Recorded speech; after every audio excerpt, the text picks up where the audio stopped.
Assalamu alaikum class. Hope you're all good. This is Sunday, I know, but I think it's the time that everybody is up. If you are like getting up late in the morning, still everybody who is managing to be like up, you are, everybody is like energetic right now. क्योंकि हमारे यहाँ ये रिवाज है कि हम जितना चाहते हैं हम सोते हैं संडेज को स्पेशली ऐसा ही है ना। तो आज का जो हमारा टॉपिक है, इसमें कुछ बिफोर मैं जो बाकी टॉपिक्स रह गए हैं, पर्पसली मैंने उसको थोड़ा डिले किया है, क्योंकि मैं आपको ये बताना चाहती हूँ कि वंस हम कुछ टॉपिक्स हैं, इनसे फिलर टॉपिक्स मैं कहूँगी, and these are actually in some books, इसमें हर्टा मर्फी, बवी की किताब है, सीए की बुक है, वहाँ पढ़े हुए हैं। तो मैं इन टॉपिक्स को आपके साथ शेयर करना चाहूँगी और आपको नंबरिंग कर दूंगी। जैसे पार्ट ए आज हम कर रहे हैं, फिर मैं उसको पार्ट बी करके कह दूंगी, ठीक है। तो then we are doing those topics, जिससे मुझे भी पूरा सेटिस्फैक्शन होगा कि आपको काफ़ी चीज़ें आ गई हैं। सेकेंडली, इसको मेरे साथ जब आप पढ़ेंगे तो you will also have idea about better vocabulary, ठीक है, आपको वोकैबुलरी की समझ आएगी। आज हम दो चीज़ें करेंगे, एक तो हम टॉपिक्स कुछ थोड़े से मैं आपको गाइड भी करूंगी और आप मुझसे समझेंगे। उसके बाद मैं आपको एक टेस्ट के लिए, एक टेस्ट 1 के नाम से स्क्रीन पे शेयर कर, कॉपी जरूर चाहिए, you need paper and a pen. मैं क्वाइटली स्क्रीन के ऊपर आपको दिखाती जाऊंगी, आप उसे पढ़ेंगे पहले, और पढ़ने के बाद मैं थोड़ा टाइम दूंगी आपको इस तरह से कि यू कैन रीड, एमसीक्यूज होंगे और 30 एमसीक्यूज है। वो आप जब करेंगे तो आप उसके आंसर मार्क करते जाओगे। जब आप कर लोगे तो मैं उसका सलूशन आपके साथ शेयर करके और उसके ऊपर आप अपने आंसर चेक भी करेंगे और मेरी आर्ग्यूमेंट सुनेंगे, और अगर कुछ मीनिंग्स बताना चाहूंगी तो वो भी बताऊंगी। अभी मैं ड्यूरिंग दैट प्रोसेस जब आप कर रहे होंगे मैं कुछ भी नहीं बताऊंगी, आप खुद करेंगे। और ये मुझे मालूम है कि whenever like I find a class, whether teaching any class, इसमें मैंने देखा है कोई डिस्क्रिमिनेशन नहीं है। चाहे सीमा इसकी आईसीएमई की क्लास है, सीए की क्लास है, यूनिवर्सिटी की कोई एमकॉम की क्लास है, एमबीए की क्लासेस हैं, सब मैंने इन स्टूडेंट्स को पढ़ाया है। बीएससी ऑनर्स के बच्चे हैं। तो क्या होता है स्टूडेंट्स का कि you always come across a variety of students, जिसमें अक्सर दो एक्सट्रीम्स आपको मिलती हैं। एक वो स्टूडेंट होते हैं जिनका अंग्रेजी से दूर दूर का कोई ताल्लुक नहीं रहा, उनको इतनी अंग्रेजी ना बोलनी आती है ना ही उनको अच्छी लिखनी आती है। और एक ऐसे स्टूडेंट होते हैं जो बहुत ही ज्यादा, they have like a very good background. उनमें से सबसे ज्यादा जो फास्ट होते हैं इसमें, they are the students from A levels और ओ लेवल्स। लेकिन ये जरूरी नहीं है, हमारी बहुत बड़ी मेजोरिटी जो है like they are not doing O levels और ई लेवल्स। तो लेकिन उनका कुछ लोग ऐसे भी हैं, their schooling is very good और टीचर्स गुड, एंड समटाइम्स आपके घर का माहौल ऐसा होता है कि आप जो है उसको आपको अंग्रेजी आती है। लेकिन मैं आपको ये बताती चलूं कि जब आप ग्रोन अप्स हैं, आप बड़े हो गए हैं, अब सब चीजें आपके इख्तियार में होती हैं। अगर आपको कोई चीजें बचपन में नहीं मिली तो अब सीख लो, इसमें कोई ऐसी बात नहीं। हम जब चाहें चीजें लर्न कर सकते हैं, सिर्फ एक आपको एक डिटर्मिनेशन चाहिए, आपको एक हौसला चाहिए सीखने का। कुछ लोग होते हैं, जैसे फॉर इंस्टेंस मैंने देखा है कि लोग बड़ी एज में जाके फ्रेंच सीखते हैं, स्पेशली जो लोग जाते हैं कनाडा वगैरह, ट्रेवल करने जाते हैं, फ्रांस जाना चाहते हैं, तो they learn how to speak French, क्योंकि language should not be a barrier. बात याद रखिएगा, अगर लैंग्वेज एक बैरियर बन जाती है तो फिर इसका मतलब है हमारी तरक्की रुक सकती है। कुछ लोग होते हैं जैसे सऊदी अरब या मिडल ईस्टर्न कंट्रीज में जाते हैं, तो they learn Arabic so that they can speak और एटलीस्ट दे कैन अंडरस्टैंड, क्योंकि अंग्रेजी तो एक कॉमन लैंग्वेज है, लेकिन वो वाली लैंग्वेजेस भी सीखते हैं। तो आज जो हम एक एहतमाम कर रहे हैं कि I would teach you something, जिसके साथ आपकी अंग्रेजी भी बेहतर होगी, एमसीक्यूज करेंगे वो भी बेहतर हो जाएगी। और in the days to come जितने फिलर टॉपिक हैं पहले मैं वो खत्म कराऊंगी, साथ साथ आपको एमसीक्यूज कराती जाऊंगी। आप बीच में जब आपको छुट्टियां होती हैं तो आप प्लीज नोट्स वगैरह सारे रिवाइज करो।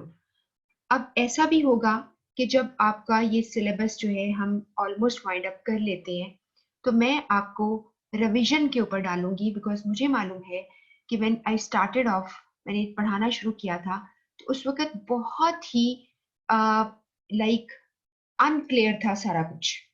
इसलिए था कि क्या चलती रहेंगी ऑनलाइन क्लासेस, क्या फिजिकल क्लासेस हो जाएंगी, कि क्या फिजिकल क्लासेस स्टार्ट होके फिर ना बंद हो जाएं। तो उसमें मेरा मेरा ये था कि मैं I was trying my best to give maximum to students. मैं ज्यादा ज्यादा उनको, मुझे मालूम है मैंने उनको पढ़ाया। अब मैं उस टॉपिक्स को दोबारा जो मैंने आपसे शेयर किए हैं, उनमें कुछ चीजें जो कि मैं आपको दोबारा से like in very simple and easy words आपको बताऊंगी भी। एमसीक्यूज का हम सिलसिला शुरू करने लगे हैं, you will do MCQs with me as well, वो भी आप करते जाएंगे। और इसके अलावा आपको लेटर राइटिंग, और जैसे मैंने एक दो क्लासेस से मैं आपको कह रही हूँ, रिपोर्ट राइटिंग की दोबारा से हम प्रैक्टिस भी करेंगे और आप मेरे साथ वो प्रैक्टिस करेंगे।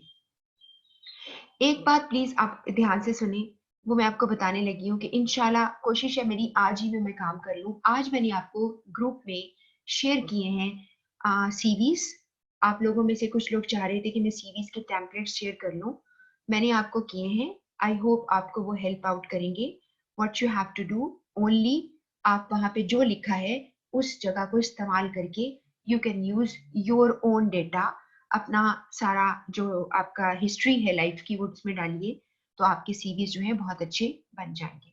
इसके अलावा आपको मैंने एक लास्ट जो सीवीज के हवाले से आपको भेजा है, उसमें लिंक्स भी कुछ पड़े हैं। आप उन लिंक्स को क्लिक करके भी आप उसको चेक कर सकते हो। एक और चीज ये है कि some students they are very good at designing and things, सारी वो कर सकते हैं, तो वो अपना खुद भी सीवी इस तरह से डिजाइन कर सकते हैं। जो सीवी होता है, जो जैसे कि मैंने आपको बताया था कि सीवी में थोड़ा आपको दोबारा एक दफा इस टॉपिक को कराऊंगी। सीवी जो है वो आपकी एडवर्टाइजमेंट होती है। आपने खुद को मार्केट करना है, आपने लोगों को बताना है कि जी आप, मैं स्टूडेंट को जब ये कहती हूँ ना कि आप सीवी बनाते हो और कहते हो अपने रिक्रूटर को, एचआर मैनेजर को, जो आपका वुड बी बॉस होगा उसको, आप कहते हैं कि जी मुझे खरीद लो। वाकई आप कहते हैं कि मुझे खरीद लो, this is your sales letter. Because you know, आपकी वो क्या चीजें खरीदेगा? सबसे बड़ी बात है आपका टाइम, जो आप टाइम देते हैं, very very like you can say precious thing. Number two, आपकी स्किल्स, आपका नॉलेज, आपकी एजुकेशन, आपकी एक्सपर्टीज, आपका एटीट्यूड, ठीक है, आप अपना जो कि मैनरिज्म, जो जो चीजें आप वहां पर अपना कंट्रीब्यूट कर रहे होते हो, जाहिर बात है कि वो चीजें तुमने वहां पे सेल की होती है। तो इसलिए आपको मैं ये बताऊं कि आप इसमें से कोई भी जो चीज लेंगे, आप उसको बनाएं अपना सीवी और अकॉर्डिंगली जिनको जरूरत है अभी। And I don't think so कि जो अभी जी सिर्फ स्टार्ट किया है उन्होंने एफएफएससी के बाद, तो वो उनको जरूरत होगी, but you keep these templates, आप रख लो इसको संभाल के। और जो भी चीजें किसी भी टॉपिक से आप सीखते हो, उसके लिए फोल्डर्स बना लिया करो और उसको अपने कंप्यूटर में रख लिया करो। ये चीजें आपके काम आती हैं, ठीक है। अच्छा जी, ये बातें समझ में आ गई आपको? और इसके अलावा मैंने आपको मीटिंग्स के नोट्स भी और एक स्लाइड्स जो मैंने बनाई थी वो भेज दी थी। दो स्लाइड्स के ऊपर कोई खास चीज नहीं है, सवाए उस स्लाइड के जिसमें आपको स्टेजेस ऑफ ग्रुप मेकिंग मैंने बताई हैं, और वो आपके काम आएंगी। बाकी जो है चीजें ऑलमोस्ट नोट्स पे पड़ी हुई हैं, and the rest are just pictures. तो आप उसको इसी तरह से ही पढ़ेंगे। मुझे मालूम है कि it's not very easy task किसी भी चीज को पूरा तैयार करना, लेकिन यकीनन आप में से कुछ लोग होंगे जो साथ साथ पढ़ रहे हैं, जो जो चीजें आपको मिलती रही आपको साथ साथ पढ़ रहे हैं। अच्छा, जो चीज मैं आपको कहने चाह रही थी वो ये थी कि आज या इंशाल्लाह आज रात तक आई ट्राई कि मैं एक क्लाउड के ऊपर अपना तमाम मटेरियल जो अभी तक शेयर किया है मैं वहां पे रख दूंगी, और फिर मैं आपका ग्रुप में लिंक शेयर कर दूंगी। आप उस लिंक को क्लिक करके वहां से मेरे सारे जो नोट्स अब तक शेयर किए हैं वो आप जो है आपको लाइक मिल जाया करेंगे। अब आप में से जो लोग मुझे सुन रहे हैं, आपका जो क्वेश्चन आंसर सेशन है उसमें कोई एक दो लोग मुझे फीडबैक दे छोड़े कि वेदर, जो अगर आप लेट भी हो क्लास ज्वाइन की है, लेट एडमिशन भी हुआ है, क्या आप जब CR या GR से कांटेक्ट करते हो, यू गेट द मटेरियल और नॉट? ये जरा मुझे आपने आज जरूर बताना है। आई सी अ फ्यू पार्टिसिपेंट्स, आप मेरे साथ हो।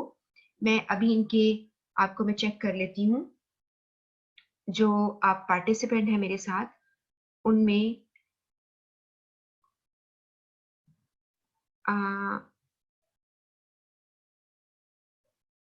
जी मेरा ख्याल है इसको किया हुआ है, क्लोज किया हुआ सारा जी।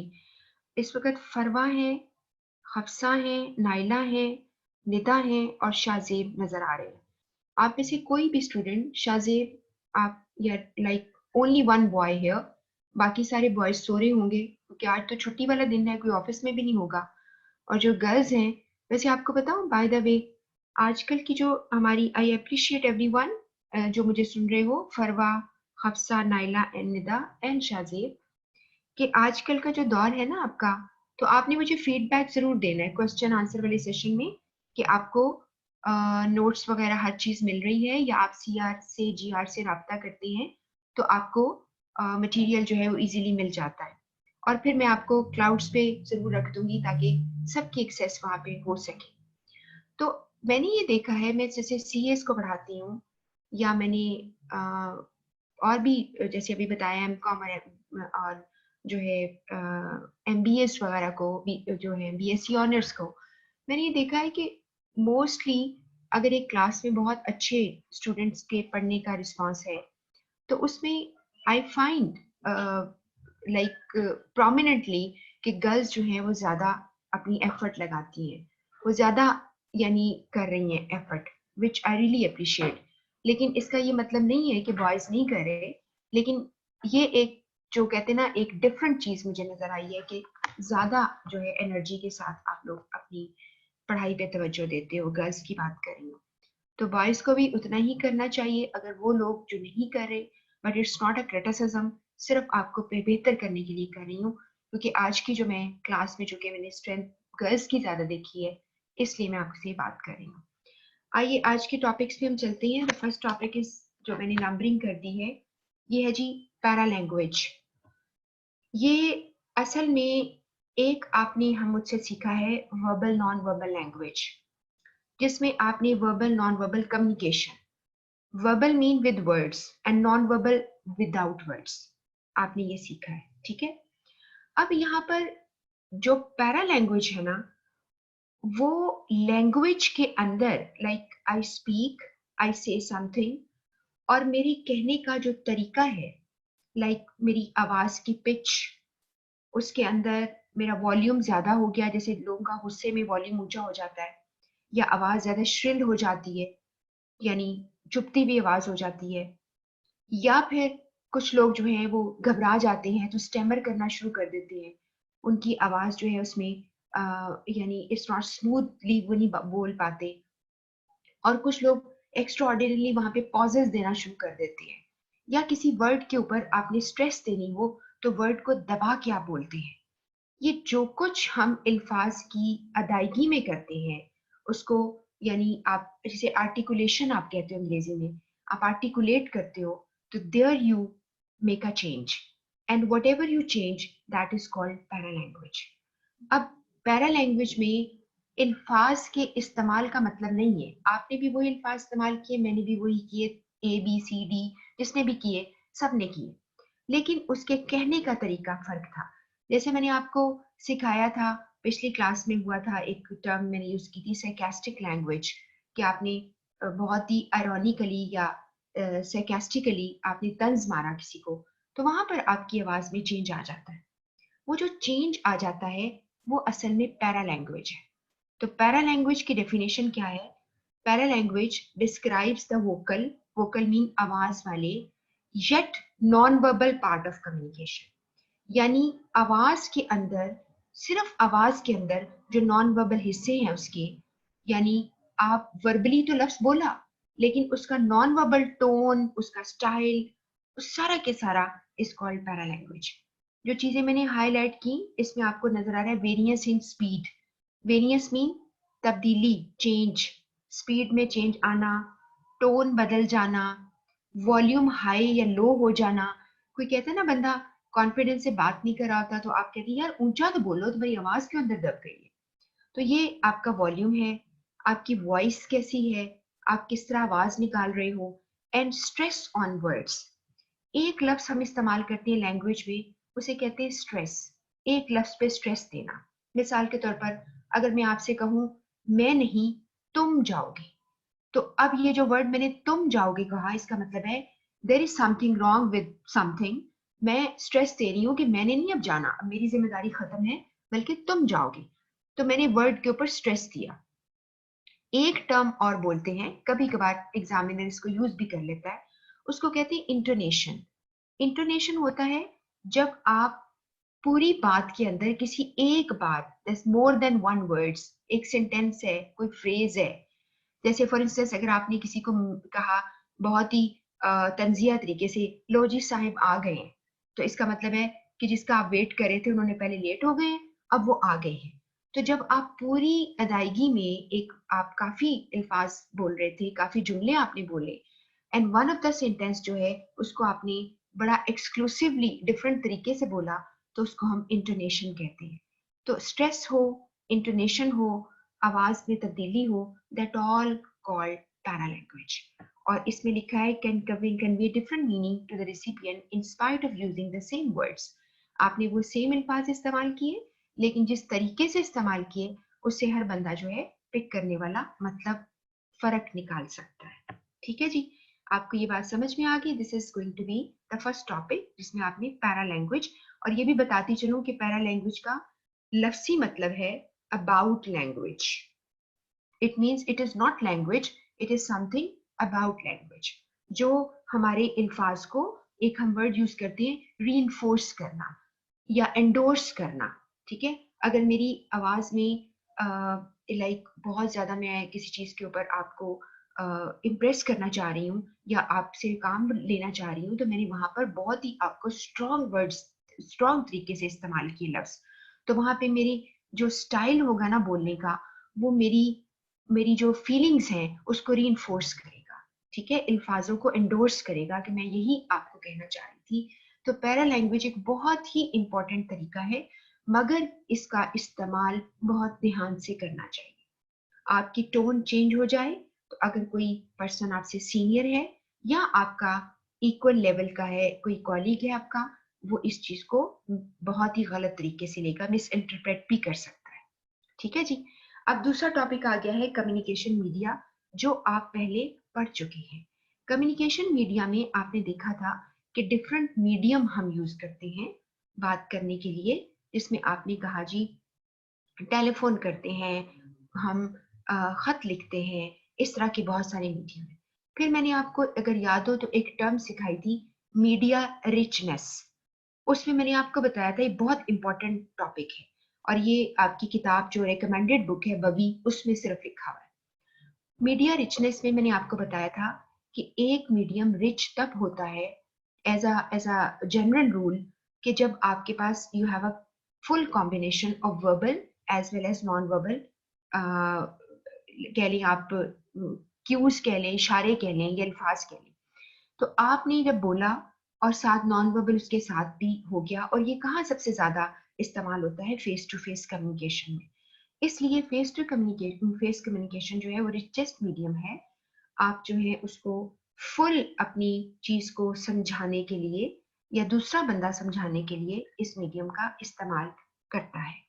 लेकिन यहाँ पर एक सवाल है, वो ये क्या होगा, पहले तो मैं आपको ये समझाने लगी हूँ, ये बताने लगे हैं आपको कि अगर आप एक मीडियम मसलन टेलीफोन यूज करते हैं, तो सबसे अप्रोप्रिएट, अप्रोप्रिएट का मतलब है मुनासिब, मौजू, सूटेबल, सबसे ज्यादा सूटेबल जो आप यानी मौका क्या है, आप कब टेलीफोन को प्रेफर करेंगे, यूज करेंगे, ये सारे मैं मीडियम आपको बताती हूँ। वो कब यूज करेंगे इस पे सवाल आपको आ सकता है। इसके अलावा आपको सिनेरियो बेस्ड क्वेश्चन आएगा, जिसमें वो एक सिनेरियो देगा और आपसे पूछेगा कि इसके लिए सबसे बेस्ट मीडियम मैं क्या यूज करूं। मिसाल के तौर पर एक आपको सवाल आया कि जी आपने कुछ चीजें बाय करनी है और आप एक ऑर्डर प्लेस करेंगे किसी कंपनी के साथ। आप ए कंपनी है, आप बी कंपनी को एक ऑर्डर प्लेस कर रहे हो। तो आपसे पूछा जाएगा इसके लिए सबसे सूटेबल मीडियम कौन सा है। उसमें टेलीफोन भी होगा, शायद ईमेल भी होगी, ठीक है। इसके अलावा आपकी जो है वीडियो कॉल भी हो सकता हो और लेटर भी लिखा हो। आप क्या करेंगे, इसमें सबसे ज्यादा लेटर को चूज करेंगे। आप कहेंगे लेटर इसलिए चाहिए तुम्हें कि क्या किया है, आपने ऑर्डर प्लेस किया है। ऑर्डर जब आप प्लेस करते हो तो उसके लिए आपके पास प्रूफ होना चाहिए।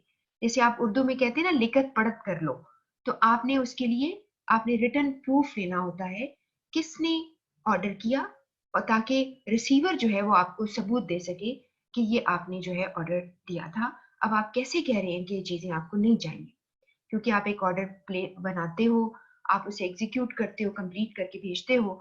तो अगर बंदा अगला कह दे कि ये चीजें मुझे नहीं चाहिए, तो उसके पास एविडेंस तो होगा ना। तो letter is a proof, that's why आपका वो सबसे बेहतरीन मीडियम होगा। अगर कोई कहता है कि जी आपको फौरन के फौरन किसी से बात करनी है, उसे बात समझनी है, तो फिर तो आपको टेलीफोन करना पड़ेगा। अभी आप बात करो, आप ईमेल भी ना करो, क्योंकि पता नहीं वो ईमेल चेक करता है कि नहीं, इंस्टेंट मैसेज भी वो देखता है कि नहीं। तो इससे बेहतर है कि हम क्या करेंगे, कहेंगे टेलीफोन। अब यहाँ पर हम जो एक जनरली बताए गए हैं कि टेलीफोन कब यूज करते हैं, ideal for most informal and some formal communication. यानी ज्यादातर इनफॉर्मल जब हम टॉक करते हैं, जैसे टेलीफोन, वैसे आप लोग भी टेलीफोन पे तो लोगों की बातें ही खत्म नहीं होती, ठीक है ना। घंटा घंटा ऑफर लेते हैं और बोलते चले जाते हैं। तो सबसे ज्यादा इनफॉर्मली आप टेलीफोन पे आप राब्ता करते हो। लेकिन कुछ केसेस में आपको फॉर्मल इंटरेक्शन जब फौरन चाहिए, यानी बात करनी है, तो आपको फॉर्मल भी करना पड़ता है, जब आपको इमीडिएट रिस्पॉन्स चाहिए अपने रिसीवर से। इसके बाद है कि टेली कॉन्फ्रेंस का मतलब है, आप टेली का मतलब है दूर, कॉन्फ्रेंस मीन बातचीत करना। आप टेली कॉन्फ्रेंस मीन आप टेलीफोन के जरिए भी आप एक जो है कॉन्फ्रेंस कॉल जिसे आप कहते हो, आप कर लेते हो। when more than two individuals in remote locations, मैंने लफ्ज को हाईलाइट किया हुआ है। रिमोट मीन दूर दराज के इलाकों में होते हैं। Need to share a telephone conversation, तब आप सारे मिलकर एक कॉन्फ्रेंस कॉल कर लेते हो। often used for internal communication, commonly sometimes for external भी less common। ज्यादातर बाहर के जो आपके ऑफिस के लोग हैं उनके साथ हम नहीं इस तरह की बात ज्यादा करते, हम ज्यादातर इंटरनल कम्युनिकेशन के लिए कर सकते हैं कि अपने ही कंपनी की कॉलीग्स हैं, हो सकता है वो दूसरे शहर में हो या इससे ज्यादा किसी और मुल्क में हो, तो आप कॉल कर सकते हैं। इसके बाद फैक्स, इस पर चूंकि सवाल आ सकता है, इवन आईसीएमए की बुक जो है उसमें भी इसका जिक्र है। फैक्स एक मशीन है, समझ लें, वो टेलीफोन लाइन को यूज करती है। और अब मैंने नहीं देखा कि शायद कहीं भी फैक्स जो है, हो सकता है कोई गवर्नमेंट इदारों में अभी भी यूज होती हो, लेकिन ज्यादातर ये यूज नहीं होती। वो मशीन लगी हुई है, टेलीफोन लाइंस के जरिए आप राब्ता करते हैं उससे। एक टेलीफोन नंबर आपने स्पेसिफिकली फैक्स नंबर के तौर पे यूज किया होता है। आप उसे क्या करते हैं, उससे एक डॉक्यूमेंट आप अपनी मशीन पे रखते हो, टेलीफोन लाइंस के थ्रू वो दूसरी मशीन के साथ कनेक्ट होकर वहां पर उसका प्रिंट निकल आता है। अब चूंकि जमाना बदल गया, अब आपके पास हर पर्सन जिसके पास अपना लैपटॉप है, कंप्यूटर है, आपकी जो भी आपकी फैसिलिटीज हैं, आपके पास स्मार्ट गैजेट्स हैं, आप उनको यूज करके किसी भी अटैचमेंट को, किसी डॉक्यूमेंट को दूसरों तक पहुंचा सकते हैं। अब हमें अलग से फैक्स मशीन नहीं चाहिए, और इसे फैक्सिमाइल मशीन भी कहते हैं, फैक्स मशीन को, ठीक है। तो अब यहाँ पे लिखा है फैक्स क्या करती है, copies of documents need sending to a different physical location. यहाँ की कॉपी टेलीफोन लाइंस के थ्रू जाकर वहां पर पेज लगा हुआ है उस पे निकल आती है। आगे लिखा है note that faxes have largely been superseded. लफ्ज सुपरसीडेड का मतलब है किसी चीज का, यानी दबा देना, किसी चीज का ओवरकम कर जाना। अब superseded by the sending of emails, email ने क्या कर दिया है, सुपरसीड कर दिया है फैक्स के इस्तेमाल को। अब ईमेल ज्यादा इस्तेमाल होती है और फैक्स बिल्कुल यूज नहीं होती, जिसमें electronic copies of the document attach होती हैं। वो आपकी इलेक्ट्रॉनिक, जैसे कि अभी मैं अगर आपको जैसे व्हाट्सएप कर देती हूँ तो मैं ईमेल भी कर सकती हूँ आपको इसी तरह ही कॉपीज अटैच करके। तो ये अब ऑफिसेज जो हैं they always do like this rather than कि आप इस तरह से भेजें। कभी कभार एक सवाल ये भी आ जाता है, फॉर इंस्टेंस मेमोरेंडम्स जैसे आपने पढ़ी है ना, मेमो, जिसमें आपको सिखाया है कि मेमो का format to from subject date होता है, और ये भी सिखाया आपको मैंने कि इसी फॉर्मेट को ईमेल में इस्तेमाल किया जाता है। एक्चुअली ईमेल के पेज के ऊपर यही कुछ होता है, to from subject date information हमारी जाती है। इसमें एक चीज याद रखो कि कभी कभार ऐसा होता है कि मेमो आपने एक बनाया जो आप उसकी हार्ड कॉपी ऑफिस के अंदर डिस्ट्रीब्यूट करना चाहते हो, या उस मेमो को अपनी मीटिंग के दौरान इस्तेमाल करना चाहते हो, और आप चाहते हो कि तमाम आपके जो आ, बैठे हुए हैं मीटिंग में लोग, आपके जितने भी पार्टिसिपेंट्स हैं, उनके पास वो मेमो की कॉपी हो, तो आप सिंपली एक मेमो बनाकर फॉर्मेट के साथ आप उसको अटैच करके भेज सकते हो, और लोग उसका प्रिंट आउट लेकर उसकी कॉपीज करवाकर डिस्ट्रीब्यूट कर सकते हैं।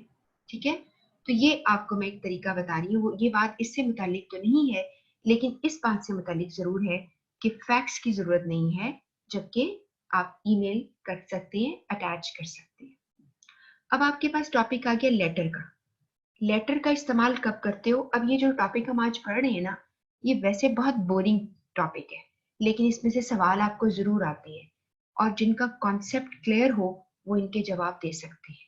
आज आपका थोड़ा सा ये भी क्लियर हो जाएगा, एमसीक्यू जब आप मेरे साथ करोगे, कि आप कहीं कंफ्यूज तो नहीं हो जाते, आपको एक से ज्यादा तो नहीं लगता कि इसका ऑप्शंस है। आज मैं आपको क्लास के एंड में वो कराऊंगी। अच्छा जी, अब हो गया जी, लेटर क्या है? Formal external communication that requires an audit trail. आपने याद रखना है, यानी अभी जैसे मैंने आपको बताया, आप ज्यादातर एक्सटर्नल, इंटरनल भी हो सकती है, जैसे मैंने आपको पहले भी बताया था कि अगर कोई इंडिविजुअल अटेंशन किसी की चाहिए आपको, तो आप लेटर लिखते हो। आपको बोनस के लिए, आपने बोनस के लिए आपको किसी ने, बॉस ने आपको एक खत लिखा है कि जी अब आपको बोनस फला टाइम के लिए, या कोई भी आपकी जो फाइनेंस या अकाउंट ऑफिस से आपको आया कि आपको ये मिलेगा, तो वो सिर्फ आपके लिए लेटर है, या हो सकता है और भी लोगों के लिए हो, लेकिन ये इंडिविजुअल एक आपके साथ कम्युनिकेशन है। नंबर टू ये है कि कभी कभार आप जैसे अपनी अपनी सैलरी के रेज के लिए, अपनी पे रेज के लिए आप कर सकते हैं रिक्वेस्ट, तो आप एक लेटर लिखेंगे। आपको उसका जवाब आ सकता है कि हम इस पे गौर कर रहे हैं या हम आपको दे रहे हैं, तो भी लेटर आएगा। वार्निंग लेटर्स आते हैं, अगर कोई लोग जो हैं वो डिसिप्लिन को खराब कर रहे हो या कोई परेशानी क्रिएट कर रहे हो, तो उनको लेटर आता है, दैट्स कॉल्ड वार्निंग लेटर। तो इस तरह आपको लेटर्स भी आती हैं, लेकिन एक्सटर्नल यूज के लिए ज्यादा है इस्तेमाल करते हैं जब आपको ऑडिट ट्रेल चाहिए। ऑडिट ट्रेल का लफ्ज हम पहले भी पढ़ चुके हैं, अगर आपको भूल गया है तो फिर से याद कर लो। ऑडिट ट्रेल का मतलब है प्रूफ, किसी चीज का ब्रैकेट में लिखा हुआ है, और इसका मतलब ये है कि आपकी कोई प्रीवियस कम्युनिकेशन हुई हो, उसका प्रूफ आपके पास होता है। तो लेटर का प्रूफ आपके पास रहेगा, बिकॉज वो हार्ड कॉपी में आपके पास मौजूद होता है, और आप किसी भी वक्त उसको शो कर सकते हैं। उसके बाद एडवर्टाइजमेंट का जो मीडियम है, हम कब यूज करते हैं? एड जिसे कहते हैं, किसी जगह पे इसको एडवर्ट भी कहते हैं। तो ये एड जो है, design primarily, primarily mean basically for external individuals and groups, बाहर के लोगों को, आपके जो आपके कस्टमर्स हैं उनको आप बताना चाहते हैं कि आपकी प्रोडक्ट्स कैसी हैं या आप सर्विसेज ऑफर कर रहे हैं, तो एडवर्टाइजमेंट के थ्रू करते हैं। उसके बाद है वीडियो कॉन्फ्रेंस। वीडियो कॉन्फ्रेंस हम आपको पढ़ा चुके हैं, आपने पढ़ा है, लंबा सा एक टॉपिक था, इस पे आपको बहुत सवाल आएंगे क्योंकि आपके सिलेबस में पर्टिकुलरली इसको लिखा गया है। वीडियो कॉन्फ्रेंस जो है, आपने या तो आप कंसोल के जरिए आपको सिखाया था, एक ही उसके अंदर सब कुछ मौजूद है, एक मशीन के अंदर सब कुछ है, आपका इनपुट डिवाइसेस, आउटपुट डिवाइसेस, या आप सेपरेट लगा लगा के आप किसी से वीडियो कॉन्फ्रेंस कर रहे होते हो। Video conference an upgraded version of teleconferencing है, ये बात याद रखिएगा। टेलीकॉन्फ्रेंसिंग में आप ज्यादातर टेलीफोन का इस्तेमाल करते हैं, जिसमें ऑडियो आपकी जा रही है, यहाँ पर आपकी वॉइस जो है, विजन विद द वॉइस जाती है, यानी आपकी शक्ल भी नजर आ रही है और आपकी आवाज भी जा रही है, आप पूरी नजर आ रहे होते हो। इसके बाद है frequently use for internal meeting between groups of employees in remote locations. हम ज्यादातर वीडियो कॉन्फ्रेंस जो है वो इंटरनल लोगों के लिए करते हैं जो जहां जहां रिमोट लोकेशंस पे, जैसे अभी मैंने बताया कि शहर से बाहर हो, शहर के अंदर भी दूर दूर हो या मुल्क से बाहर हो, उनसे हम राब्ता करते हैं। और वीडियो कॉन्फ्रेंस के बारे में हमने डिटेल जो है अभी टॉपिक खत्म किया था, जो इसमें इलेक्ट्रॉनिक कम्युनिकेशन वाला, उसमें हमने ये पढ़ा है। इसके बाद है ये ड्राइंग, ग्राफ्स एंड चार्ट। ये मीडियम कब यूज होता है? Use to enhance information. Enhance का मतलब है जब भी आप मेरे से कोई लफ्ज सीखते हो, आपको इसका मतलब नहीं आता, प्लीज इसको नोट कर लो ताकि आपकी अंग्रेजी बेहतर हो जाए। सेकेंडली, आप एग्जाम में बैठकर पेपर्स में इसके मीनिंग समझकर आप जवाब दे सकें और अपनी अंग्रेजी को बेहतर करें।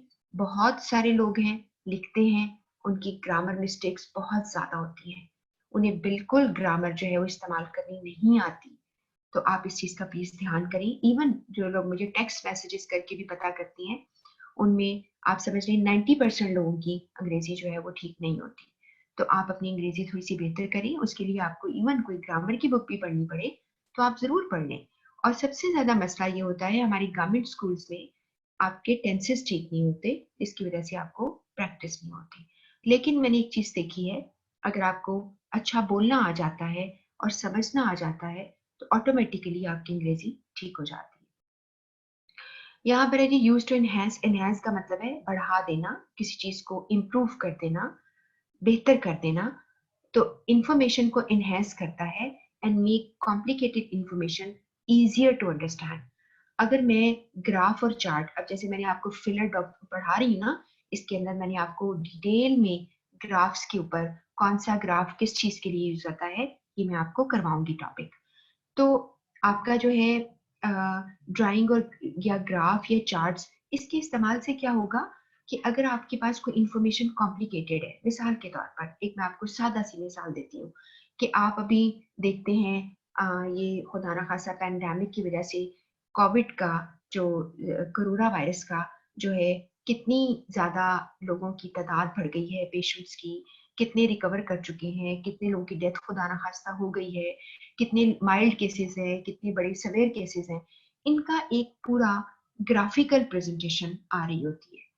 आप ग्राफ को एक नजर में देखें तो आपको सारी समझ आ जाती है, रादर देन कि अगर उस पे एक पूरा पैराग्राफ लिखा हो और वो बताए कि जी किसके साथ क्या हुआ और ये सारी इंफॉर्मेशन एक पैराग्राफ में वर्ड्स की शक्ल में हो, तो वो आपको कभी भी याद नहीं रहती। ठीक है। और एक मिसाल मैं बार बार दिया करती हूँ ग्राफ्स के हवाले से, कि अगर आप देखें, आप मैचेस देखते हो, अगर आप 3-4 कंट्रीज के मैचेस का एक पूरा वर्ल्ड कप जैसे हो रहा होता है, तो आप कंपैरिजन करते हो रन रेट का फॉर इंस्टेंस, ठीक है, आपको पता चल जाता है, या विकेट्स कब कब गिरी उसको चेक करते हो। तो अगर 3-4 लाइनों के जरिए वो मुख्तलिफ कंट्रीज के, 4 कंट्रीज के कंपैरिजन दिखाए, तो एक दफा में एकदम से आपको पता चल जाता है कि किस कंट्री का क्या हाल था। ठीक है, इंडिया कहाँ पे था, इंडिया के बारे में हम जरा ज्यादा पर्टिकुलर हो जाते हैं, और इंग्लैंड का क्या हाल था, ऑस्ट्रेलिया का क्या था, पाकिस्तान का क्या था, तो चारों कंट्री का हम कंपैरिजन कर सकते हैं। तो this is easy to grasp information. और वैसे भी आपको ये पता है इस बात का कि विजुअल अपील होती है हमारी चीजों की, हमारी आंखों को जो चीजें ज्यादा विजुअली आपके लिए अट्रैक्टिव होती हैं वो आपको याद रह जाती हैं। ठीक है, जैसे लोग कहते हैं ना, सीइंग इज बिलीविंग, कि आपको चीज अगर देख लेते हैं तो आपको उस पर यकीन भी हो जाता है। एक तो वो बात है, और दूसरी बात ये है कि जब आपको चीज देख लेते हैं तो वो आपकी मेमोरी में ज्यादा स्टे कर सकती है, एक ये भी वजह होती है। और आपको अगर याद हो तो मैंने किसी क्लास में आप लोगों को ये भी बात बताई थी कि हम में से कुछ लोग होते हैं, यानी हम जब एज अ लर्नर कोई इंफॉर्मेशन लर्न करते हैं तो हम 3 तरह के लोग होते हैं। एक हम में से लोग ऑडिटोरी होते हैं, यानी वो सिर्फ सुनकर याद रखते हैं। कुछ लोग हमारे में से विजुअल होते हैं, जो देखकर याद रखते हैं। और कुछ टेक्टाइल जिसे कहते हैं, वो टच करके या किसी चीज को फील करके फिर याद रखते हैं। और मैंने आपको मिसाल दी थी कि ऐसे लोग कौन होते हैं जो लास्ट कैटेगरी, मसलन आप लिख लिख कर अगर सबक याद करते हो तो आप ज्यादा उस तीसरे वाले टेक्टाइल की तरफ हो। और जो लोग देखकर बस सबक देखा और याद हो गया, वो विजुअल ज्यादा होते हैं, और ऑडिटरी वो लोग होते हैं जो सुनने पे तवज्जो ज्यादा होती है। मिसाल के तौर पर ये लोग जब एक्सट्रीम में ऑडिटरी होते हैं तो वो ऊंचा पढ़ पढ़ कर याद करते हैं, ठीक है।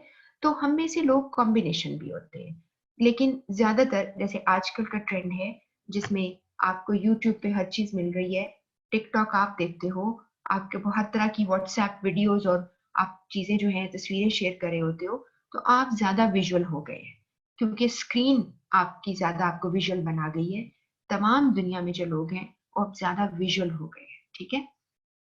तो आपके लिए ग्राफ चार्ट जो है is a very like good assistance, a very good help.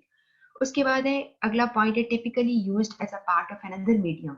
Report और प्रेजेंटेशन जब बहुत लंबी लंबी होती हैं तो आप ग्राफ और चार्ट का इस्तेमाल करके अपनी रिपोर्ट को सही तौर पे, अपने जो आपका डेटा होता है, आपके स्टेटिस्टिक्स होते हैं, कंपैरिजंस होते हैं, आप वहां पे शो कर सकते हैं, ठीक है। और प्रेजेंटेशंस में भी इसकी जरूरत होती है।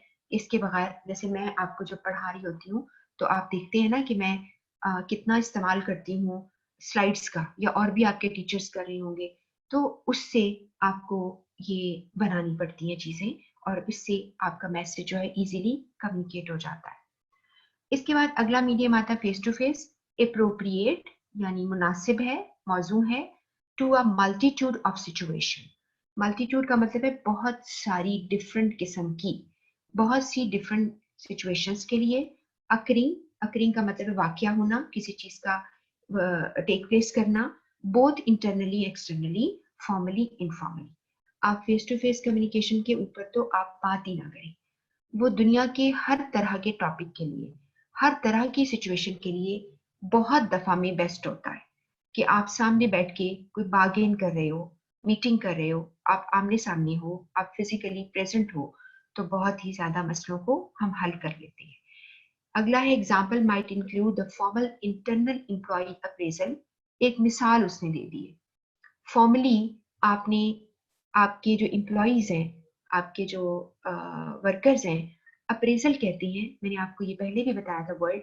अप्रेजल वैसे तारीफ करने को कहते हैं, लेकिन यहाँ है किसी को इवेलुएट करना, किसी का तज्जिया करना। तो एम्प्लॉय को आपने उसका तज्जिया किया उसकी परफॉर्मेंस पर, तो आप उनको अक्सर फॉर्मली मिलते हो। और an informal external client meeting, या फिर आपकी कोई एक्सटर्नल क्लाइंट मीटिंग होती है जिसमें आप लोगों से मिलते हो। और ये मैंने आपको मीटिंग के दौरान भी मिसाल दी थी इस चीज की, कि जैसे बैंकर्स होते हैं, वो अपनी क्लाइंट को ऑब्लाइज करने के लिए उनके साथ मीटिंग्स करते हैं, उनको खाना खिलाने ले गए, चाय पे बुला लिया, ठीक है, बाहर ऑफिस के बाहर मिलते हैं। तो बाज़ औक़ात ऐसा भी होता है कि आपने किसी क्लाइंट को ऑब्लाइज करने के लिए, या उससे अपना जो भी आपका मकसद होता है पूरा करने के लिए आप ऐसा करते हैं। तो face to face is very effective tool, ठीक है। तो इसके आगे आ गया मेमोरेंडा। मैंने आपको ये पढ़ा चुकी हूँ। अब आप सोचेंगे मेमोरेंडा क्या है। ये एक प्लूरल फॉर्म है, मेमोरेंडम उसका सिंगुलर फॉर्म है, वही टू फ्रॉम सब्जेक्ट डेट वाला फॉर्मेट। और ये बिल्कुल ऐसे ही है जैसे मैंने आपको एजेंडा बताया, प्लूरल होता है, एजेंडम उसका सिंगुलर होता है। मीडिया लफ्ज जो है प्लूरल होता है, और मीडियम जो लफ्ज है वो उसका सिंगुलर होता है। तो memoranda is memorandum, not many memorandum जो आप लिख रहे हैं ऑफिस के अंदर, normally restricted to internal use for disseminating. Disseminate आप पहले पढ़ चुके हैं, डिसैमिनेटिंग का मतलब है फैलाना, नशर करना या पास ऑन करना। तो इंफॉर्मेशन को पास ऑन करने के लिए रेस्ट्रिक्टेड मीन महदूद है, यानी उस पर शर्त लगी है कि इंटरनल यूज के लिए होता है। डिसैमिनेटिंग इंफॉर्मेशन टू स्टाफ, आप स्टाफ को बाय मेमो जो है आप इसको यानी भेजते हो। तो अब आपको ये मैं बताती चलूं इसके ऊपर कि आपने, आपको सवाल जो बेसिकली एग्जामिनर जब सवाल बनाता है तो उसके दिमाग में ये चल रहा होता है, तीन चीजों का कंपैरिजन। एक होता है लेटर, एक मेमोरेंडम, और तीसरा है रिपोर्ट। अब मैं इसका फर्क आपको क्लियर बता दूं, जो एग्जामिनर के दिमाग में है और जो किताबों में लिखा है उसके मुताबिक वो बनाता है। मेमोरेंडम इंटरनल यूज के लिए, इसका फॉर्मेट सादा है। लेटर का फॉर्मेट बड़ा फॉर्मल होता है, ज्यादातर एक्सटर्नल के लिए यूज होता है। और रिपोर्ट इंटरनल एक्सटर्नल दोनों हो सकती है। उसके अंदर मेमो फॉर्मेट भी यूज कर सकते हो, लेटर फॉर्मेट भी यूज कर सकते हो। और ज्यादातर रिपोर्ट्स जो होती हैं चूंकि लंबी होती हैं, तो जब आप समझते हैं कि कोई चीज ज्यादा लंबी हो गई है, उसको आप सिंपल मेमो सिंपल रिपोर्ट की शक्ल में नहीं दे सकते, तो आप उसे रिपोर्ट की शक्ल में दे देते हो। ठीक है, उसका टाइटल बन जाता है ये रिपोर्ट है। और ज्यादातर ये कहा जाता है कि आपका लेटर 1 सफ़े का होना चाहिए, 2 मैक्सिमम। इससे ज्यादा आप लेटर ना बनाएं। इससे ज्यादा हो जाए तो उसको रिपोर्ट का नाम दे दें। अब ये बात मेरी समझ में आ गई। एमसीक्यूज के हवाले से आपको मैंने समझाया है difference among 3 memorandum, letter and report पर सवाल आता है। क्लियर हो गया? अगला है जी फाइनेंशियल डॉक्यूमेंट जो है वो किस लिए यूज होते हैं। आप सबको बात पता है कि फाइनेंस क्या है। फाइनेंस जो है वो आपका पैसे का हिसाब किताब, कंपनी के अंदर कितना पैसा है, उसको आप फाइनेंशियल जो है जैसे फाइनेंस डिपार्टमेंट उसको देखता है। तो फाइनेंशियल डॉक्यूमेंट्स जो हैं ये these documents can include both internal forecast and analysis for assisting with purchasing and sales strategies. इसका मतलब ये होता है कि ये डॉक्यूमेंट जो बनते हैं फाइनेंशियल डॉक्यूमेंट्स हैं, वो आपको एक किस्म की इसलिए भी बनते हैं, एक उनका काम ये है, फोरकास्ट कहते हैं किसे, पेशगोई करना, एंड एनालाइज करना, तजिया करना, ताकि असिस्ट कर सके, मदद कर सकें परचेजिंग एंड सेल स्ट्रेटजीज, कि हम क्या चीजें खरीदें और क्या चीजें हम बेचें। उसकी स्ट्रेटजीज का मतलब है उसका तरीका, उसका मेथड। मिसाल के तौर पर अगर आपके पॉकेट में पैसे नहीं है तो आप चीज तो नहीं खरीद सकते ना। तो आपने जो भी चीज खरीदनी है, बाइंग करनी है, मसलन आपने रॉ मटेरियल खरीदना है, तो उसके लिए आपके पास क्या होना चाहिए? आपके पास पैसे होने चाहिए। आपका जो फाइनेंस डिपार्टमेंट है वो आपको ये बात अपनी रिपोर्ट में या अपनी किसी डॉक्यूमेंट में शो करेगा कि इतना आप खर्च कर सकते हैं, इतनी चीजों पे आप इन्वेस्ट कर सकते हैं। ठीक है। एंड एक्सटर्नल आप यूज करते हो annual report and accounts, business plan for a bank loan application, blah. इन सब चीजों के लिए आपको फाइनेंशियल डॉक्यूमेंट की जरूरत होती है। और वैसे भी फाइनेंशियल डॉक्यूमेंट किसी कंपनी के पैसे की असेसमेंट सारी शो करते हैं। अगर आपने लोन एप्लीकेशन देनी है तो आप अपनी पूरी अपना स्टेटस बताते हो, बिल्कुल ऐसे ही जैसे आपने अपने किसी बिजनेस के लिए आपने वैसे भी लोन लेना है, तो वो आपकी पहले वर्थ चेक करता है ना। बैंक वर्थ चेक करेगा कि कितना आपके पास पहले से प्रॉपर्टी कितनी है आपके पास, क्या आप हमारा पैसा लेके डूब तो नहीं जाएंगे। तो अभी वो आपकी चेक करते हैं स्ट्रेंथ कितनी है, आपकी स्ट्रेंथ की बेस पर आपको लोन देते हैं।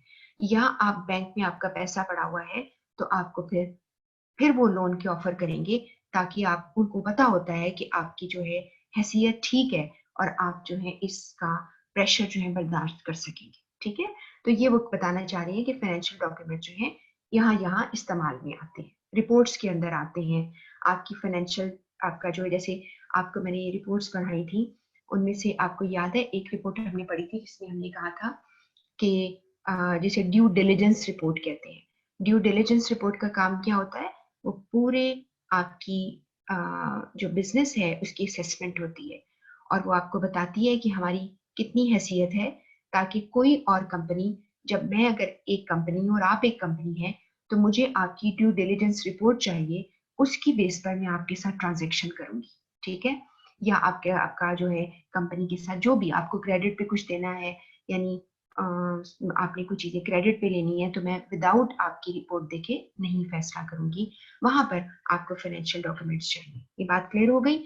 मुझे ये पता है इस बात का कि इट्स समटाइम्स आप लोगों को अभी इस चीजों का नॉलेज नहीं है, लेकिन आपका जो नेक्स्ट लेवल आप पढ़ोगे वहां पर आपको ये चीजें बिल्कुल क्लियर हो जाएंगी। और ऑब्वियसली आपने सीखना ही ये सब कुछ है, क्योंकि आपके सब्जेक्ट्स जो है बिजनेस सब्जेक्ट्स है। इसके बाद देखा गया ईमेल कब यूज होती है। ईमेल आप पढ़ चुके हैं, चूंकि ध्यान पहले सारा, अब आप ये जो पॉइंट पढ़ेंगे आपको आसानी से समझ आ जाएगी। Email is widely used arguably, अब ये जरा समझ लीजिए इसकी लैंग्वेज को। आर्ग्यूएबली मीन हम आर्ग्यूमेंट देते हैं इसके ऊपर, या हम बहुत ही ज्यादा बहस करते हैं इसके ऊपर, या दलील देते हैं। Overused leading to drowning in email. ये अगर आपको नहीं भी समझ आता तो कोई बात नहीं, सिर्फ ब्रैकेट में दिया हुआ है, मैं समझा देती हूँ। वो कहता है कि ईमेल बहुत ज्यादा यूज होती है, बल्कि ओवर यूज हो रही है। इतनी ओवर यूज हो रही है कि अब एक मुहावरे का हम इस्तेमाल करते हैं। ये मुहावरा लिखा हुआ है यहाँ पर, मैं इसको जरा हाईलाइट कर देती हूँ। इसको कहते हैं ड्राउनिंग इन ईमेल। का मतलब है ईमेल में, यानी डूब जाना। एक ईमेल का समंदर है, आप उसमें डूबे हुए। जो आपको याद है हमने एक टर्म पढ़ी थी, इंफॉर्मेशन ओवरलोड। इस पे बहुत सवाल आते हैं, मैं फिर से आपको करी, लेकिन रिवीजन में आपको मैं चीजें दोबारा से याद कराऊंगी। तो आपने देखा कि इंफॉर्मेशन ओवरलोड का हम शिकार हो गए। एक बॉस है जो बहुत बिजी है, he is drowning in email, यानी इतनी ईमेल है कि उसके अंदर वो गर्क हो चुका हुआ है। यानी वो तमाम ईमेल के जवाब नहीं दे पा सकता, और तमाम ईमेल को पढ़ भी नहीं सकता। और कभी कभार हम किसी चीज को गलत भी कर जाते हैं। मिसाल के तौर पर एक ईमेल थी जो बहुत हमारी अटेंशन रिक्वायर कर रही थी, और हमने अटेंशन ही नहीं दे सके, ठीक है, और हमने क्या किया है, उसको इग्नोर कर दिया। तो क्यों कर दिया? क्योंकि हमारे पास ईमेल बहुत ज्यादा थी, हमें पता ही नहीं चला। ये बात आपको समझ आ गई कि ईमेल बहुत यूज हो रही है throughout the organisation, both internally externally, formally informally. हर तरह के काम आपके ईमेल के थ्रू हो रहे हैं। इसके बाद है often use internally for posting information such as instruction manual, policies and procedure. कभी कभार हम लोगों को पोस्ट करते हैं, भेजते हैं कि आप इंस्ट्रक्शन मैनुअल, का मतलब है कि आप उनको इंस्ट्रक्शंस दे रहे होते हैं। मैनुअल में उस पर आपकी जो भी इंफॉर्मेशन होती है, या फिर आप उसको प्रोसीजर या पॉलिसीज जो आपकी चेंज हुई हैं, इसमें कोई तब्दीली आई है, वो आप शो कर रहे होते हो। इसके बाद है could also be you adopted for external use, keeping customers up to date. हम लोगों को बहुत सारी ईमेल हमारे हमें आती रहती हैं। जो लोग आप में से ईमेल यूज करते हैं उनको बिल्कुल पता है कि बाज़ अौक़ात हमें कोई प्रोडक्ट ऑफर करते हैं, कोई टेक्निकल अपडेट्स आ रही होती हैं, कभी आ रहा होता है कि जी फलां जगह आप एडमिशन ले लें, आप ऑनलाइन पढ़ाई कर लें। इस तरह के आपको बहुत सारे ईमेल मैसेजेस आते हैं। ये आपका सेकंड बी टॉपिक खत्म हो गया। अब एक तीसरा टॉपिक हम शुरू कर रहे हैं, वो है इम्प्रूविंग कम्युनिकेशन इन ऑर्गेनाइजेशन। अब इसमें हमने क्या चीज देखनी है, मैं आपको बताती हूँ।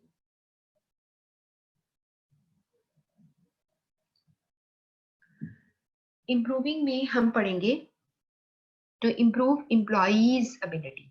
अब आपको मैं एक चीज सिखाऊं, यहाँ पर एम्प्लॉइज जो मैंने वर्ड लिखा है यहाँ पर, मैंने इसके आगे एपोस्ट्रोफी डाली हुई है।